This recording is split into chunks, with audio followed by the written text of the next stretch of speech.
Hello everybody, Arkansas Minuteman 0864 here today. Let me apologize for the delay in this video coming out. My phone decided to go take a crash and I've had to spend the last 2 days trying to figure out what's wrong with it and get it back up and running. And I have now finally got it back up and running, as you can see. I do want to do a shout out. I want to shout out to the Prepared Pathfinder who was good enough to offer me a chance to purchase this pack. And this pack is the Crossfire DG-3. It is the one that I've been looking for. It is the older style DG-3 with the molly webbing on it. They've gone to a newer one. They've taken a lot of the molly off, and they're now using a ladder and toggle system on theirs. And I like it. It's a good idea, but unfortunately, I don't like it in the fact that it kind of prevents you from putting on pouches of various types and sizes like you would want to fit your mission and to meet your needs. So with that, let's get into part 2. Sustainment packs are up to 72-hour patrol. As I stated, this is the Crossfire DG-3 pack. It is a 55-liter pack. On it, I have added 2 Tactical Tailor large GP pouches on this thing so that I can carry water bottles in it, and with enough room I can actually put a broke down MRE in each one of them.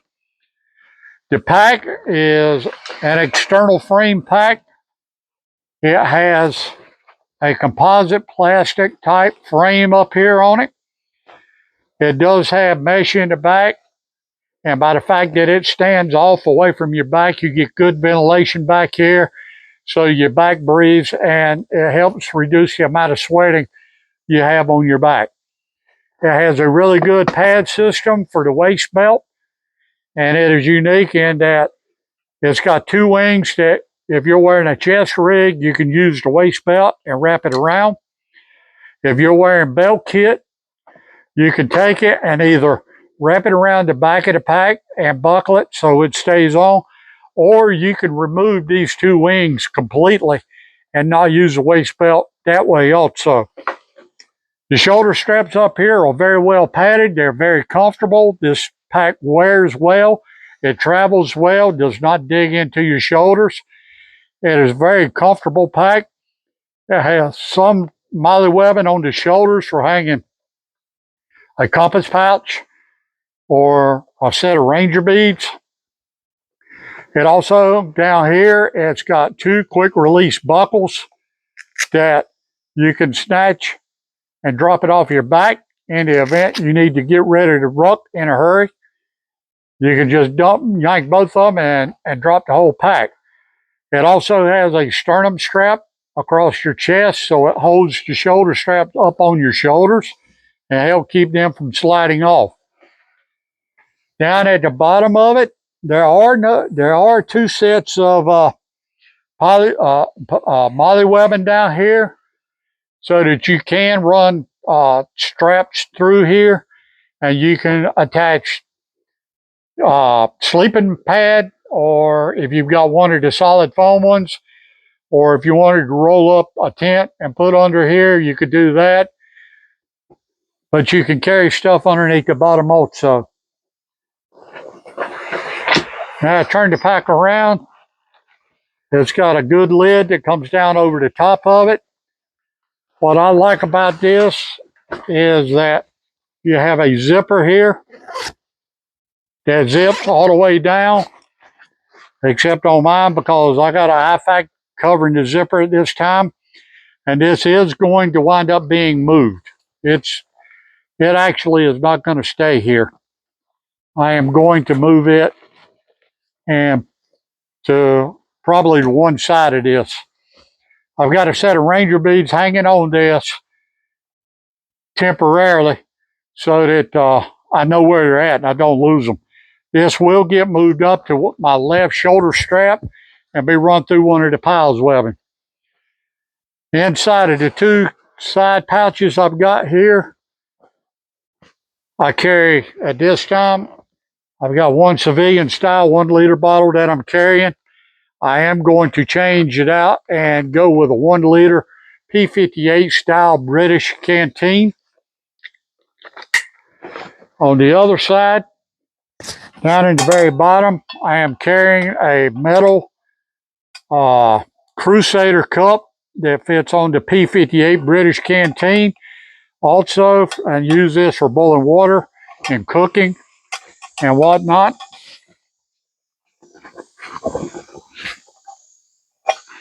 And it fits down in the very bottom. The next, I have the P58 British style canteen that fits down inside the Crusader cup. And then I have a plastic cup for drinking out of or eating out of. And I'm keeping it with the set because it won't be as bad on the lips if you put something hot in it. Nobody wants to burn their lips. And that fits right down on top of the British canteen. And I've still got room that I can put a broke down MRE down in there, or at least some snacks and whatnot.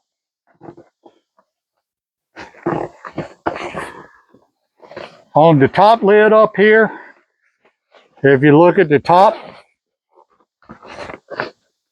turn this around. On the back side of the lid up here, you have 2 zippers, one and another one on a smaller pocket on the very top. I don't like the fact that they're one-way zippers. I wish they were 2-way zippers. On the pouch on the very top, there are 2. There's an area where you can put like a notepad, admin supplies, and then it's got 2 or 3 other smaller areas for like pens, markers, pencils, and whatnot. Currently, at this time, what I'm carrying in that pocket are a set of tent stakes for setting up a Basha shelter.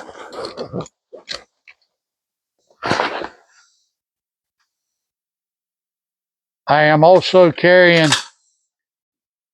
a small face camo kit.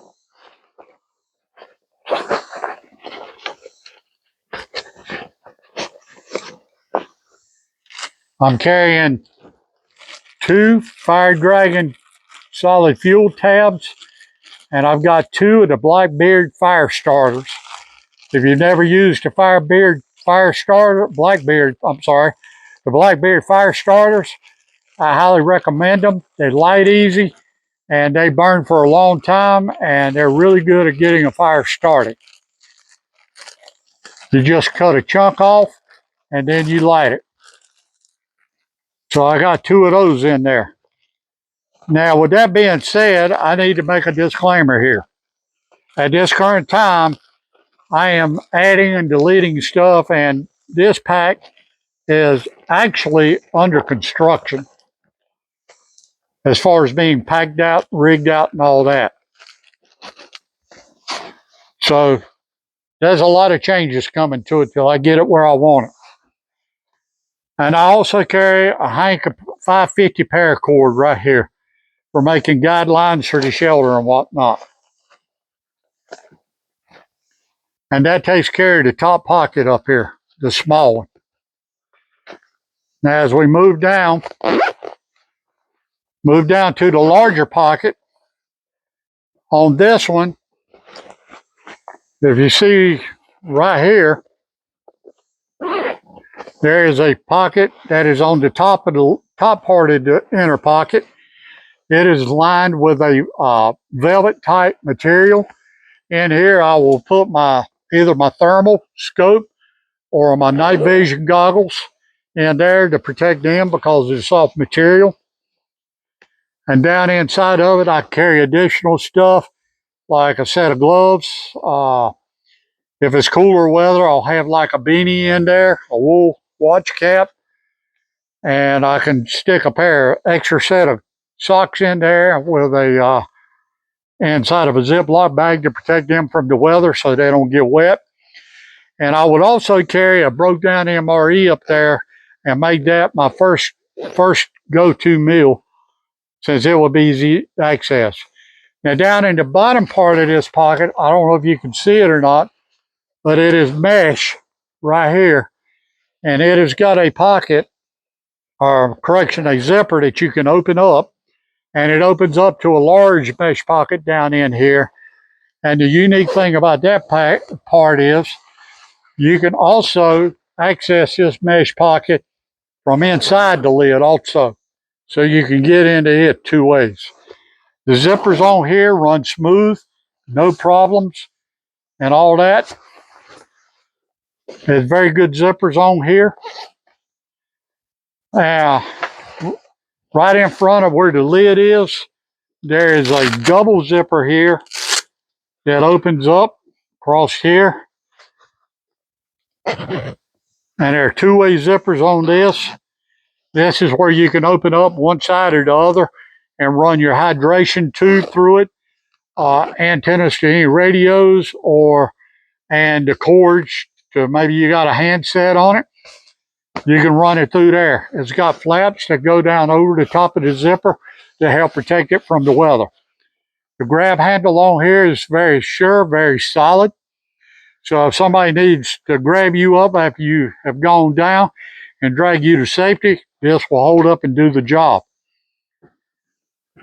As I stated, this one has a lot of molly webbing that is down the front on both sides and on each side of the pack. It has a cinch strap that comes across the middle after you pack it. You can buckle it and tighten it down to hold stuff in place. It has up here bungee cord with a tightener on it. So after you pack it, you can cinch it all down so the lid fits down over each side to protect everything. And it also has a zipper that runs full length of the front of the pack, which right now it won't run because of where I got my IFAC at, but it's going to move. And this allows you to go into the pack and actually be able to open it up and pull individual things out of certain sections of the pack. And you don't have to sit here and reach here and pull everything out to get down to what you're looking for.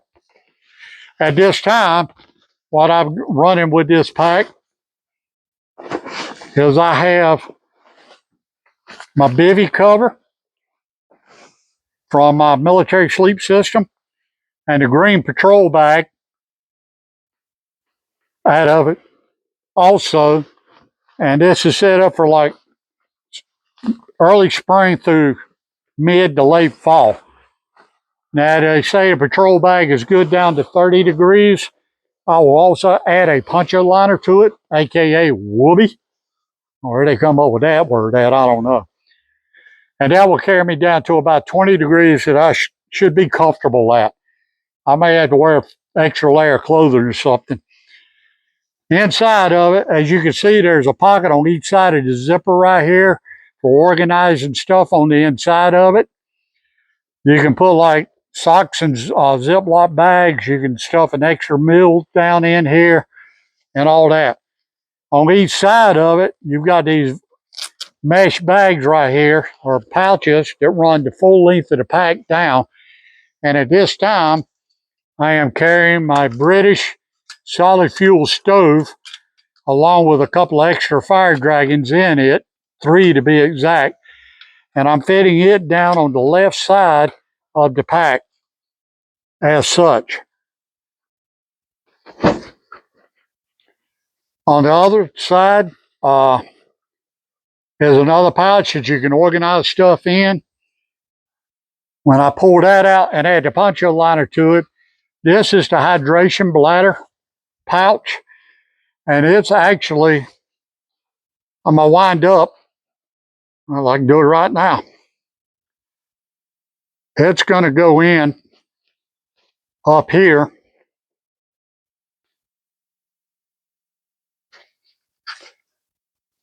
At the top, and then I will work it down on the back side of the pack down to the bottom.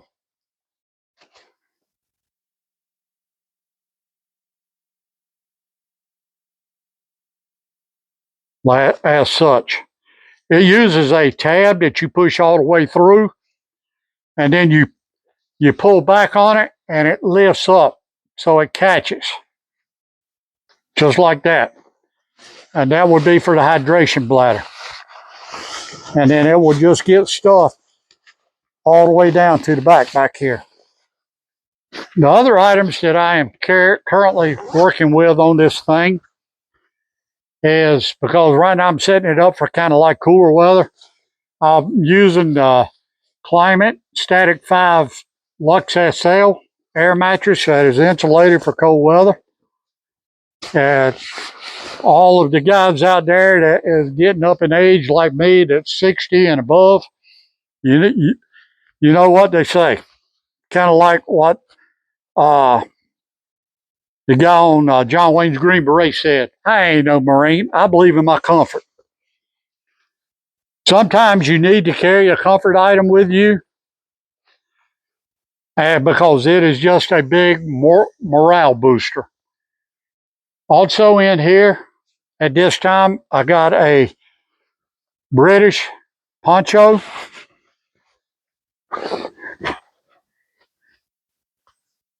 And then I've got a Basha, British issued Basha, with a couple of bungee cords for shelter. And then to top that off right now, I'm using a Marine Corps tarp, issued tarp, to use as a ground cloth underneath the Basha. And right now, that's everything I got in the kit. Now, up at the top of the zipper, there is a buckle here that you could snap together. And it keeps it from being pulled apart and that zipper working its way down, which is really good. As I stated a while ago, it also has, about midway, a cinch strap that can be cinched up. And then I need to go and roll this up, and I think I'm going to go on Amazon and order me some Velcro pieces that wraps around, and I can just Velcro them like that and not put tape on it. Once I get everything in here, I pull on this bungee cord and I'll go and drop down the cinch button on it on each side. And as you can see, it pulls it in really well. And then the lid will flip over and it covers everything real good. The lid is large enough that it comes down over each side really well, so that it keeps water running down the pack instead of running into the pack.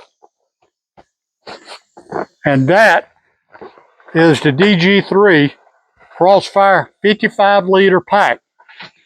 Now, if you're looking at a lightweight pack, a pound, pound and a half to 3 pounds, this is not the pack for you. This pack alone, without anything in it and without the 2 side pockets on it, is weighing in between 9 and 10 pounds, averaging out somewhere around 9.5 pounds. So if you're looking for a 40-pound maximum weight, that's dry weight, then you got to automatically go and figure, well, somewhere between 9 and 10 pounds of that is going to be the rucksack. That's just the way it is. It was built for the military. It is built rugged. It's made out of what looks to be about 1,000 denier Cordura nylon. It holds up very well. It's built to take the punishment. It's built to be abused and keep trucking and come out the other side of it. So if you want a good pack and you don't mind the little extra weight on it, I would highly recommend Crossfire packs. They have got excellent. This is the second one I've got. I've also got Crossfire's DG-16 pack, which is an 85-liter pack, and I will do a video on that one at another time and date. So with that being said, this is my second example for using for up to a 72-hour loadout for a patrol rig. This one will carry a true 72-hour load for you, and you can actually cinch it down and make it smaller for if you don't want to carry a full backpack full of stuff. Which, speaking of which, you don't want to carry it completely full. You want to go and leave some room in it, because while you're patrolling, you may find stuff that you want to pick up and bring back with you and really sit down and study later, is to determine whether, as in my case, if I'm out here in my low ground, did this wash in from the creek, or has somebody come over on my property, crossed the creek, and they've dropped this over here? So, with that being said, keep patrolling, pay attention to detail, and live.